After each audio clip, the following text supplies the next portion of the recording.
स्वागत है आप सभी का हमारे इस नए वीडियो में। आज हम इस वीडियो में लोक प्रशासन का परिचय प्राप्त करने की कोशिश करेंगे। परिचय में हम देखेंगे प्रशासन और लोक प्रशासन का अर्थ है परिभाषा, प्रशासन का दृष्टिकोण, क्षेत्र और प्रकृति। उसके बाद लोक प्रशासन का एक विषय के रूप में कैसे विकास हुआ यह, और कुछ नई कॉन्सेप्ट जो लोक प्रशासन में इमर्ज हुई, नवीन लोक प्रशासन, नव लोक प्रबंध, लोक चयन दृष्टिकोण और राज्य बनाम बाजार चर्चा। इसके अतिरिक्त लोक प्रशासन की भूमिका या महत्व और अन्य सामाजिक विज्ञानों जैसे अर्थशास्त्र, राजनीति विज्ञान, समाजशास्त्र, मनोविज्ञान, कानून के साथ लोक प्रशासन का क्या संबंध है, ये देखने का प्रयास करेंगे। तो सबसे पहले हम शुरू करते हैं लोक प्रशासन के बारे में थोड़ा सा परिचय या भूमिका प्राप्त करते हैं कि हम प्रतिदिन कई ऐसे कार्यों से रूबरू होते हैं जो हमारी दैनिक जीवन की ज़रूरतों को पूरा करने वाले कार्य होते हैं। जैसे घरों में पेयजल की आपूर्ति करना, घरों और सड़कों पर विद्युत व्यवस्था, परिवहन के साधनों द्वारा हमें एक स्थान से दूसरे स्थान पर पहुंचाना, अपराधों की रोकथाम के लिए पुलिस द्वारा गश्त लगाना। ये सभी कार्य और ऐसे बहुत से कार्य हैं जो किसी एक व्यक्ति को ध्यान में रख कर नहीं किए जाते, बल्कि संपूर्ण समुदाय, संपूर्ण मानव समुदाय जो है उसको ध्यान में रख के किए जाते हैं। और जो तंत्र या जो सिस्टम इन कार्यों को संपादित करता है उसे ही लोक प्रशासन कहा जाता है। तो लोक प्रशासन की परिभाषा से पूर्व हम उसकी एक इमेज बनाने की कोशिश करते हैं अपने मस्तिष्क में कि लोक प्रशासन क्या है। तो एक ऐसा तंत्र है जो हमें विभिन्न प्रकार की सेवाएं पूरे समुदाय को ध्यान में रखते हुए उपलब्ध कराता है, जिनमें आपका पेयजल, विद्युत व्यवस्था, परिवहन, आपकी सुरक्षा इत्यादि कार्य हो गए। ऐसे असंख्य कार्य हैं जो लोक प्रशासन हमें उपलब्ध कराता है। लोक प्रशासन ये कार्य कैसे उपलब्ध कराता है, इसकी पृष्ठभूमि जानने की कोशिश करते हैं। हम जानते हैं कि राजनीतिक प्रणाली जनता से अनेक वादे करके सत्ता में आती है।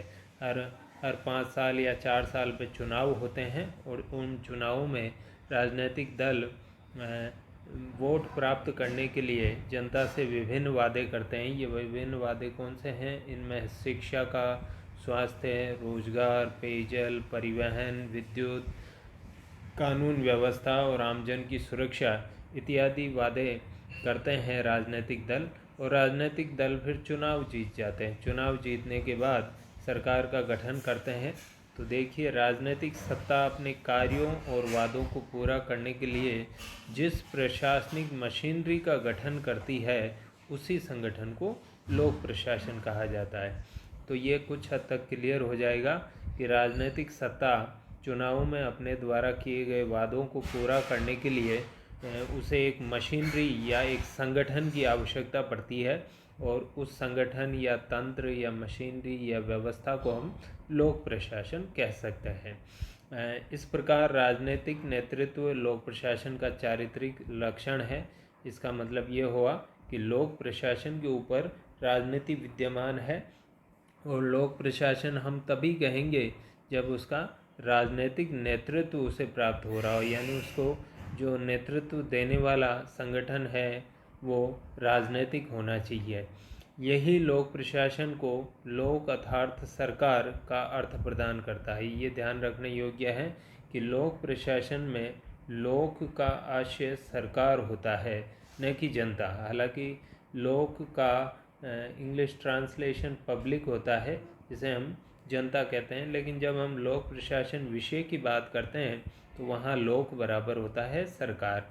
और सरकार कौन है? ये राजनीतिक सत्ता है जो चुनाव जीत के आती है और अपने वादों को पूरा करने के लिए लोक प्रशासन का गठन करती है, और लोक प्रशासन उसके कार्य करता है।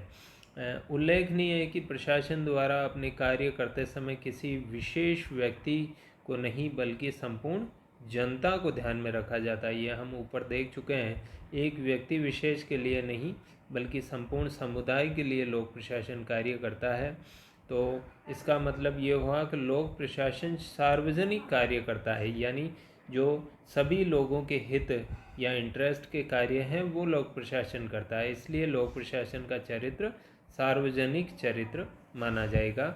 इसलिए लोक प्रशासन को कई बार सार्वजनिक प्रशासन भी कह सकते हैं। सार्वजनिक का इंग्लिश में भी ट्रांसलेशन पब्लिक होता है और लोक का भी पब्लिक, तो हम कहेंगे पब्लिक एडमिनिस्ट्रेशन। ये लोक प्रशासन का हल्का सा परिचय प्राप्त करने की या उसकी इमेज बनाने की कोशिश है इस भूमिका वाले सेगमेंट में। हम अभी बाद में देखेंगे कि लोक प्रशासन की एक परिभाषा क्या हो सकती है। सरकार के 3 अंग होते हैं, हम जानते हैं, विधायिका, न्यायपालिका और कार्यपालिका। प्रशासनिक तंत्र का जो विस्तृत, व्यापक और वास्तविक रूप है हमें दिखाई देता है वो है कार्यपालिका। यानी लोक प्रशासन के हमें दर्शन करने हैं तो हम इन 3 जो अंग हैं सरकार के उसमें कार्यपालिका को देखेंगे तो हमें लोक प्रशासन दिखाई देगा। कार्यपालिका भी अभी 2 प्रकार की हम देखेंगे। कार्यपालिका के उच्च स्तर पर राजनीतिक कार्यपालिका होती है और उसके अधीन प्रशासनिक कार्यपालिका होती है। तो राजनीतिक कार्यपालिका 4 या 5 वर्ष के लिए चुनी जाती है, अतः अस्थायी प्रकृति की होती है। हम जानते हैं 4 साल या 5 साल, जैसे भारत में 5 वर्ष, अमेरिका में 4 वर्ष। तो 4 वर्ष के उपरांत या 5 वर्ष के उपरांत चुनाव होते हैं और उस चुनाव में जीत कर जो राजनीतिक दल सत्ता प्राप्त करता है उसे कहेंगे राजनीतिक कार्यपालिका। उसका कार्यकाल 4 साल 5 साल है, इसलिए उसको टेम्परेरी या स्थायी प्रकृति की, अस्थायी प्रकृति की कहा है। जबकि राजनीतिक कार्यपालिका के अधीनस्थ प्रशासनिक कार्यपालिका होती है। यानी हम कार्यपालिका को 2 भागों में बांट सकते हैं, एक है राजनीतिक कार्यपालिका और दूसरी है प्रशासनिक कार्यपालिका। ये जो राजनीतिक कार्यपालिका है ये चुनाव जीत के आती है, इसलिए इसको कहेंगे ये इलेक्टेड है, इलेक्ट होती है। जबकि प्रशासनिक कार्यपालिका हम देखेंगे कि जितने भी अधिकारी और कर्मचारी हैं उनको प्रशासन में सम्मिलित किया जाता है। तो हम देखेंगे कि ये किसी प्रतियोगी परीक्षा को देके आते हैं, इसलिए इसको कहेंगे सेलेक्टेड कार्यपालिका। तो इस प्रकार से इलेक्टेड और सेलेक्टेड। राजनीतिक कार्यपालिका का कार्यकाल 4 या 5 साल होता है, इसलिए वह अस्थायी प्रकृति की है। लेकिन एक कर्मचारी या अधिकारी जो होता है वो 60 साल तक अपनी सेवाएं देता है, 60 वर्ष की आयु प्राप्त करने तक, इसलिए इसको कहेंगे स्थायी कार्यपालिका। तो इस प्रकार हम देखते हैं कि कार्यपालिका भी 2 प्रकार की, एक राजनीतिक और एक प्रशासनिक। राजनीतिक कार्यपालिका उच्च स्तर पर होती है और उसके नीचे जो है अधीनस्थ जो होती है वो प्रशासनिक कार्यपालिका होती है। तो अधीनस्थ प्रशासनिक कार्यपालिका होती है जो राजनीतिक और स्थायी अराजनीतिक होती है, बिल्कुल उसको राजनीति से कोई लेना देना नहीं है, और स्थायी प्रकृति की होती है। जैसा अभी मैंने कहा कि 60 ईयर तक वो जो है अपनी सेवाएं देता है। उसके उपरांत इनको कार्य करने का लंबा अनुभव प्राप्त हो जाता है। हम जानते हैं जैसे कोई कर्मचारी 21 साल या 25 साल की एज में जो है प्रशासन में आया तो निश्चित रूप से उसको 40 साल 35 साल का अनुभव प्राप्त होगा जब वो रिटायर होगा, तो लंबा अनुभव होता है। अतः इस आधार पर प्रशासनिक कार्यपालिका के जो सदस्य हैं यानी कर्मचारी और अधिकारी राजनीतिक कार्यपालिका के शासन संचालन में बेहतर सहयोग और सलाह प्रदान, उनको अनुभव होता है, वो एक ही विभाग में वर्षों से कार्य कर रहे हैं, एक जैसा कार्य कर रहे हैं, तो उनको उस कार्य को करने का अनुभव होता है, इसलिए वो अपने जो उच्च स्तर पर राजनीतिक कार्यपालिका है उसको अच्छे परामर्श और सहयोग दे पाते हैं। ये देखें हम कि लोक प्रशासन विषय ये जो है इसका सबसे पहले इस शब्द का प्रयोग कहाँ हुआ, तो लोक प्रशासन एक विषय या अनुशासन के रूप में जन्म और विकास अमेरिका में हुआ, और अमेरिका में यह 1887 में जो है वुड्रो विल्सन के लेख से इसका इमर्जेंस हुआ है। तो ये ज़्यादा विषय पुराना नहीं है, आप देखेंगे कि मात्र 133 वर्ष पुराना विषय है एक विषय के रूप में। लेकिन लोक प्रशासन शब्द का प्रयोग कहाँ हुआ, एक विषय के रूप में याद रखना है। अमेरिका में इसका जन्म हुआ, 1887 में हुआ। आगे हम और देखेंगे इसके डेवलपमेंट पे। लेकिन 17वीं सदी में इस शब्द का प्रयोग किया गया। शब्द का प्रयोग एक विषय नहीं बना, विषय बाद में बना। जो विषय जो यूनिवर्सिटीज़ कॉलेजेस में पढ़ाया जा सके उस रूप में ये बाद में आया। लेकिन 17वीं सदी में लोक प्रशासन शब्द का प्रयोग यूरोप में होने लगा। क्यों किया गया, उसका कारण है कि उस समय के राजाओं के सार्वजनिक मामलों के प्रशासन को उनके निजी या घरेलू कार्यों के प्रबंधन से अलग करने के लिए इस शब्द का प्रयोग हुआ। इसका मतलब हुआ कि जो राजा थे उनके कार्य जो थे दो प्रकार के, एक घरेलू या उनके परिवार संबंधी कार्य जो राजा के व्यक्तिगत कार्य या उसके परिवार के कार्य, और दूसरे जो जनता से जुड़े हुए कार्य राजा करता था। तो इन दोनों कार्यों को अलग करने के लिए ये कहा गया कि भाई जो जनता से जुड़े हुए कार्य जो राजा करता है उनको कहेंगे लोक प्रशासन। तो इस प्रकार से हम जानते हैं कि एक व्यक्ति के लिए लोक प्रशासन के कार्य नहीं किए जाते, संपूर्ण समुदाय या जनता को ध्यान में रखे हुए ये कार्य किए जाते हैं। तो ये एक छोटा सा लोक प्रशासन का परिचय, एक इमेज बनाने की कोशिश है इस पूरे पैराग्राफ में, भूमिका वाले में। अब हम देखते हैं प्रशासन का क्या अर्थ है। तो प्रशासन हिंदी में यदि देखें तो प्र तो उपसर्ग लगा है शासन के, और शासन में जो धातु है वो है शास। तो शास धातु और प्र उपसर्ग से निर्मित है। और इसका शाब्दिक अर्थ देखें, शाब्दिक भावार्थ नहीं, शाब्दिक अर्थ उत्तम रीति से शासन करना। तो प्र का अर्थ हो गया उत्तम रीति से, और शासन का अर्थ है आप जानते हैं शासन करना। तो इस प्रकार से प्रशासन मीन्स उत्तम रीति से शासन करना।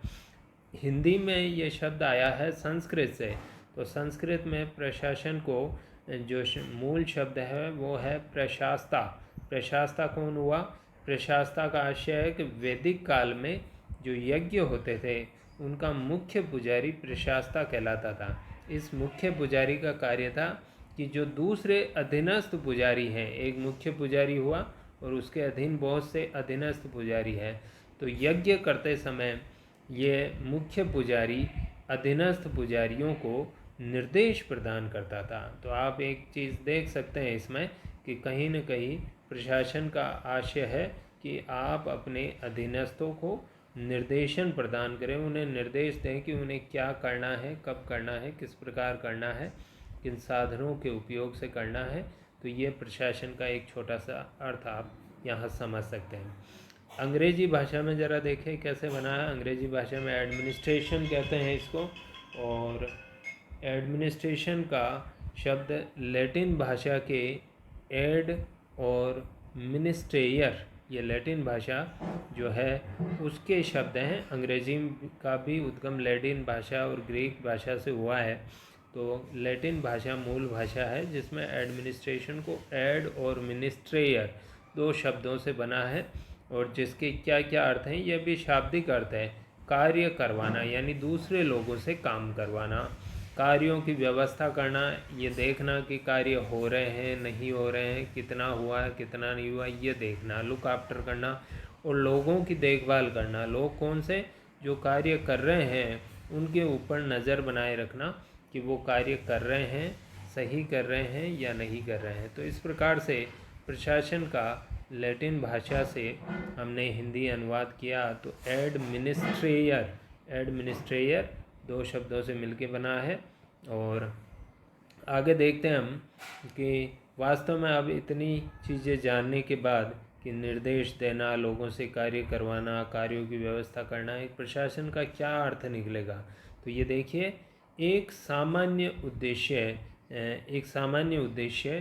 की पूर्ति के लिए किए जाने वाले सामूहिक प्रयास और उनका प्रबंध। तीन बातें बड़ी महत्वपूर्ण है इसमें। एक सामान्य उद्देश्य होना चाहिए। सामान्य उद्देश्य का अर्थ हुआ कि एक व्यक्ति का उद्देश्य नहीं हो, अनेक लोगों का उद्देश्य हो वो। जैसे मान लीजिए पेयजल की व्यवस्था करना किसी नगर में, तो वो पूरे नगर के लोगों के लिए है। या एक सड़क का निर्माण करना, तो सड़क जो है उस क्षेत्र के सभी लोगों के काम आएगी। तो एक सामान्य उद्देश्य का अर्थ हुआ ऐसा उद्देश्य जो पूरे समुदाय को लाभ पहुंचाता हो, एक व्यक्ति का उद्देश्य नहीं। तो सामान्य उद्देश्य। फिर दूसरा चीज़ आया सामूहिक प्रयास। इसका मतलब ये हुआ कि बहुत से लोग मिलकर जो है उस उद्देश्य की पूर्ति के लिए प्रयास करते हैं। यानी एक अकेला व्यक्ति यदि प्रयास करे तो वो प्रशासन नहीं है। तो प्रशासन का क्या अर्थ हुआ? एक सामान्य उद्देश्य की पूर्ति के लिए किए जाने वाले सामूहिक प्रयास, यानी बहुत से लोगों द्वारा मिलकर कोई प्रयास किया जाता है तो उसको कहेंगे प्रशासन।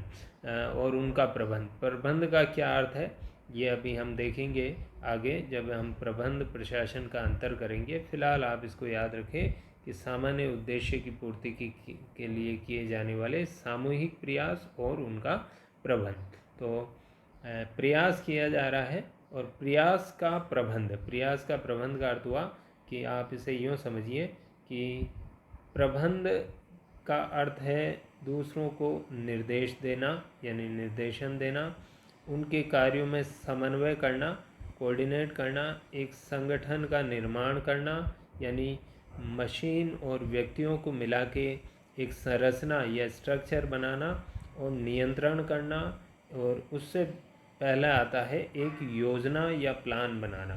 तो ये कार्य करना कहलाता है प्रबंध। कार्य कैसे करना उसकी योजना बनाई जाए, फिर लोगों को जो कार्य कर रहे हैं उनको निर्देश दिए जाए कि किस तरह कार्य करना है, किस प्रकार से करना है, कब करना है। फिर जो काम कर रहे हैं उनके प्रयासों में एक रूपता लाई जाए। समन्वय का अर्थ हुआ कि उनके प्रयास एक दिशा में हो, यह ना हो कि कोई जो है किस प्रकार से कार्य कर रहा है, कोई किस प्रकार से, एक दूसरे के कार्य को ही खत्म कर रहे हैं। संगठन का अर्थ हुआ कि आप जब कार्य करना चाहते हैं तो आपको सामग्री चाहिए, आपको मशीनरी चाहिए, आपको भूमि चाहिए और आपको व्यक्ति चाहिए। तो इन सब का मिला जुला रूप जो है वो संगठन है। और नियंत्रण का अर्थ हुआ कि कार्य योजना के अनुसार, ये जो पहले योजना बनाई है आपने, उस योजना के अनुसार चल रहे हैं या नहीं चल रहे हैं ये देखना। तो इस प्रकार से ये प्रबंध है। प्रबंध को और भी हम आगे पढ़ेंगे कि प्रबंध का क्या आशय होता है। तो इस प्रकार प्रशासन की सिंपल बिल्कुल परिभाषा 15 शब्दों में, 20 शब्दों में यही होगी कि एक सामान्य उद्देश्य हो। सामान्य उद्देश्य का मैंने पहले भी बताया कि वह उद्देश्य जो जन समुदाय की आवश्यकताओं को पूरा करता है, यानी एक व्यक्ति का नहीं है, बहुत से व्यक्ति की आवश्यकताओं को पूरा करता है। सामूहिक प्रयास यानी बहुत से लोगों द्वारा एकजुट होकर किया जाने वाला प्रयास, और उनका प्रबंध कहलाता है प्रशासन। इस प्रकार प्रशासन एक विस्तृत अवधारणा है, ये हम देखेंगे आगे कि प्रशासन एक मूल शब्द है। इसके बहुत से प्रकार बन जाते हैं प्रशासन के। जैसे एक निजी प्रशासन और एक सार्वजनिक का अर्थ वही लोक प्रशासन। निजी प्रशासन हो गया जैसे कोई कारखाना है, किसी व्यक्ति का, किसी मालिक का कारखाना है, उस कारखाने में सारे कार्य हो रहे हैं उत्पादन संबंधी, तो वहाँ पे जो प्रशासन होगा वो निजी प्रशासन। इसी प्रकार सैनिक और नागरिक, यानी सेना के संबंधित कार्य किए जा रहे हैं, सैन्य आवश्यकताओं से संबंधित और देश की रक्षा से संबंधित, वहाँ जो प्रशासन हो रहा है वो सैनिक प्रशासन। लेकिन जो हमारे विभाग हैं, जो हमारे फील्ड में कार्य करते हैं, चाहे वो शिक्षा विभाग हो, चाहे चिकित्सा विभाग हो, परिवहन हो, उनसे संबंधित कार्य कहलाएंगे नागरिक प्रशासन। तो सिविल एडमिनिस्ट्रेशन भी हो सकता है और मिलिट्री एडमिनिस्ट्रेशन भी हो सकता है, सार्वजनिक भी हो सकता है और बिल्कुल प्राइवेट या निजी भी हो सकता है। तो सभी संगठनों में, पर यह निश्चित है प्रशासन का हर जगह अर्थ यही रहेगा कि सामान्य उद्देश्य और उसकी पूर्ति के लिए प्रयास और उनका प्रबंध, ये प्रशासन का अर्थ है यही रहेगा। क्योंकि सैनिक संगठन में भी यदि प्रशासन है तो वहाँ पर भी हम देखेंगे कि एक सैनिक के उद्देश्यों को पूरा करने के लिए नहीं है बल्कि असंख्य सैनिकों और देश के नागरिकों की आवश्यकताओं को पूरा करने के लिए वो प्रशासन है।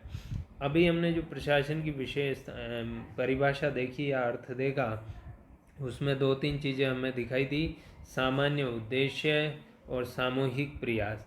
तो हम इसको देख लेते हैं कि और क्या क्या तत्व इस प्रशासन में हो सकते हैं। तो प्रशासन के तत्व या विशेषताएं हम इस पॉइंट्स के माध्यम से देखेंगे।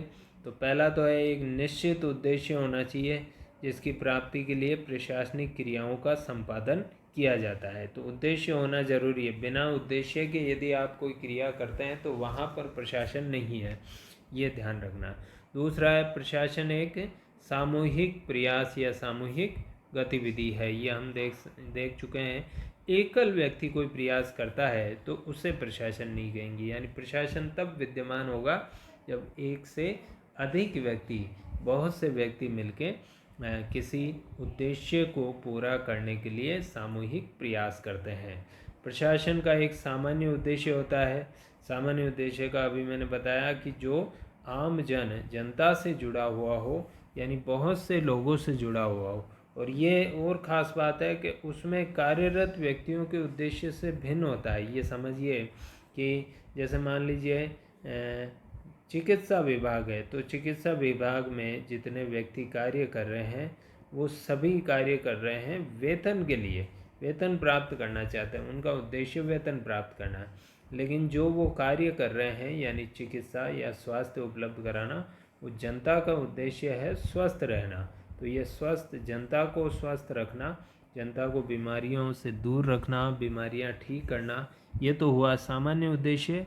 जबकि उन व्यक्तियों का जो व्यक्तिगत उद्देश्य हुआ वो हुआ उनका वेतन या पारिश्रमिक। तो इस प्रकार से जो काम कर रहे हैं प्रशासन में उनका उद्देश्य अलग है, जबकि जो कॉमन उद्देश्य है वो बिल्कुल अलग है, वो जनता से जुड़ा हुआ है।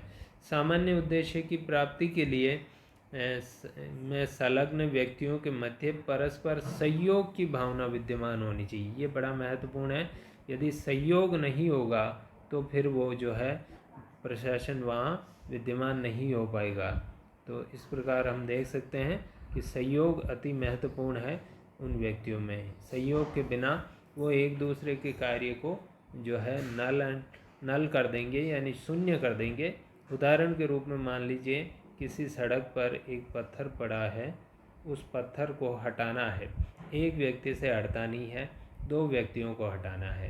तो पत्थर को इस तरफ खाई है, वहाँ गिराना है, तो निश्चित रूप से दोनों व्यक्तियों को इस पत्थर के पीछे लगकर उसे धक्का देना पड़ेगा ताकि ये खाई में गिर जाए।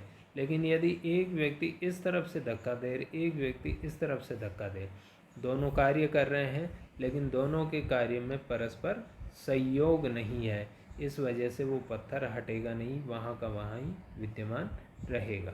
तो यह एक महत्वपूर्ण चीज़ है। उसके उपरांत आया कि प्रशासन को अपने उद्देश्य की पूर्ति के लिए अभी हमने देखा एक संगठन बनाना पड़ता है। तो अपने उद्देश्यों की पूर्ति के लिए मनुष्यों और भौतिक सामग्री को मिलाकर एक संगठन, औपचारिक संगठन संरचना का निर्माण करना पड़ता है। और ये संगठन ही प्रशासन का मूर्त रूप है, यानी प्रशासन को हम देखते हैं, यदि देखना चाहे तो हम देखेंगे संगठन में। तो इसलिए कहा है ये दिखाई देने वाला भाग प्रशासन का यही है। ये प्रशासन को एक औपचारिक क्रिया या प्रक्रिया भी बनाता है। औपचारिक और अनौपचारिक हुआ कि जैसे आप परिवार में कार्य करते हैं तो वो अनौपचारिक है, जबकि आप किसी कार्यालय में कार्य करते हैं तो वो औपचारिक है। तो जैसे इसलिए कहा है परिवार जैसी अनौपचारिक संस्था में प्रशासन की उपयोगिता बहुत कम है। हालांकि परिवार में भी व्यक्ति मिलकर कार्य करते हैं, एक परिवार का मुखिया होता है, वो उनको निर्देश देता है, लेकिन फिर भी वो एक अनौपचारिक संस्था है, इसलिए वहाँ प्रशासन का महत्व कम है। लेकिन एक सरकारी कार्यालय जैसे तहसील या पंचायत समिति या जिला कलेक्टर का ऑफिस या सचिवालय या कोई विभाग या कोई मंत्रालय, तो वहाँ पर प्रशासन ज़्यादा आपको दिखाई देगा, वहाँ औपचारिक रूप से प्रशासन दिखाई देगा।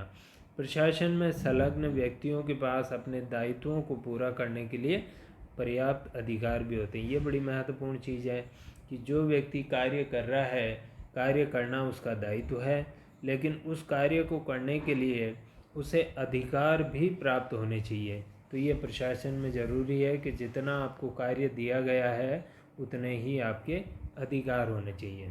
फिर है प्रशासन का प्रयोग, जैसा अभी मैंने कहा कि परिवार के संदर्भ में कम महत्वपूर्ण है, प्राय बड़े और अनौपचारिक संगठनों, ये थोड़ा गलत हो गया, यहाँ औपचारिक कर लीजिए, प्राय बड़े और औपचारिक संगठन जो हैं उनके लिए किया जाता है, जैसे कोई कंपनी, महाविद्यालय, सरकारी संगठन, उद्योग। तो इस प्रकार हम देख सकते हैं किसी कंपनी, एक बड़ी सी कंपनी है या कोई बड़ी सी इंडस्ट्री है या कोई सरकारी संगठन है, जैसे जिला कलेक्टर का कार्यालय है, कोई विभाग है, कोई मंत्रालय है, सचिवालय है, प्रधानमंत्री कार्यालय है। तो इस प्रकार के संगठन में विद्यमान होगा प्रशासन, या कोई महाविद्यालय है वहाँ विद्यमान होगा। अतः परिवार, ये अनौपचारिक संस्थाएं हैं, एक परचून की दुकान, इनमें प्रशासन संभव नहीं है, क्योंकि ये जो दुकान है ये बहुत छोटी सी है, एकल व्यक्ति द्वारा या परिवार के ही 2-3 व्यक्तियों द्वारा चलाई जा सकती है।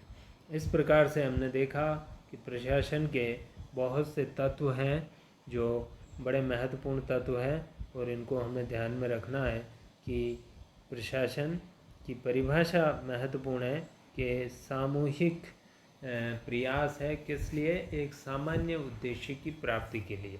और इसके अलावा ये 7 तत्व हमने देखे कि अधिकार होने चाहिए, अनौपचारिक औपचारिक संगठन और बड़े संगठनों में ही होता है यह, एक उद्देश्य होना चाहिए, परस्पर सहयोग होना चाहिए, जो उद्देश्य होता है वो व्यक्तियों के उद्देश्य से अलग होता है, एक संगठन संरचना होनी चाहिए, यानी कि मनुष्य और भौतिक सामग्री को मिला के यही प्रशासन का मूर्त रूप है।